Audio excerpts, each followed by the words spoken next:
So one of the things that I like to think about is what is the good in the situation, right? No matter what's happening, there's always different sides and different mentalities we can take around it. And I think it's super helpful that you and I really focus on both sides of the coin. We need to be balanced. So when we think about the coronavirus and COVID, we need to equally be sensible and living our lives as we can, and at the same time making sure we're taking the precautions that not only respect ourselves but others. And with that balance, I think is the right way to go forward. And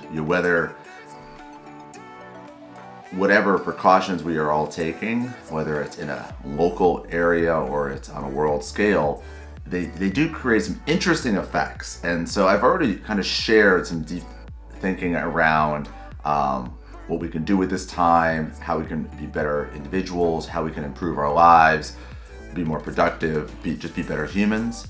But I wanted to take a second and then say, well, what about Mother Nature? And when I think of the net effect of what's happening, where the world kind of slows down a little bit, people are consuming things differently, food, they're producing waste differently, the commutes for most of the world have been reduced down, right? So there's less transit, there's less planes flying, there's less cars driving, and the pathways that we would be on, right? So if we were in boats in Venice, or if we were, just on the highways and the roads, those areas that we trafficked at high volumes now are at a much lower volume level, and in some places there's zero traffic. And there's reporting from things that I'm seeing online where videos are being made, where people are creating content, and I don't really see it in the press at all. I think they're missing it at this moment, but it's going to be something that we're going to really recognize as a powerful factor that comes out as a positive from the kind of the global reaction. Whether you're on the overreaction side or you think it's the appropriate response, doesn't matter, right? Everybody's kind of down cycled a bit. We're producing less CO2 emissions. We are producing less chemicals. Factories are slowing down. We have less planes in the air. And so net, we are producing less pollution. We are giving Mother Nature, if you will, a breath.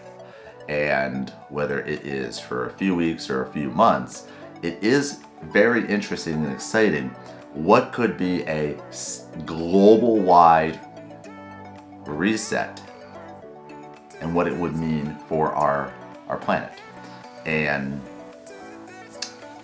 we're seeing just anecdotal evidence, just kind of seeing how these pieces are playing, right? We are seeing many more fish out in Venice, Italy, in the canals than have ever been seen in the recent time. We are seeing clearer waters.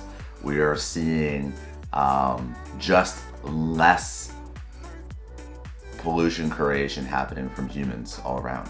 And we're also producing less waste, right? Because people are locking themselves in their homes, or they're having reduced access to restaurants and these higher production food centers. People are starting to kind of eat just what they need to eat. They're cooking just what they need to cook. So when what you throw away is very minimal, because you don't know how long you have with that amount of food. And so I'm really interested, and I'm gonna just say right now, Mother Nature is better because of our global response around COVID. We're giving her a chance to reset. We're giving her a chance to recover. We're seeing our lives being lived differently, and if we follow kind of the practices that I believe are natural and in our power, we're living better. And I think once we remove ourselves from the fear state and we move ourselves to being a more precautious and practical state, I think we're gonna see a world where maybe that consumption just wasn't what defined us, you and me, and it was instead what we did with each other in our lives. And so I'm excited. I'm always excited to see growth and renew. And if you think about this time of year, spring is coming. Everybody's kind of staying indoors. If you look outside, the trees are blooming, the birds are singing, and this is all going to pass, and we're going to have the opportunity to either use this as a lesson for how we can live our life in a quality way at balance. And so that's it. I would love your thoughts, and I hope you have an awesome day.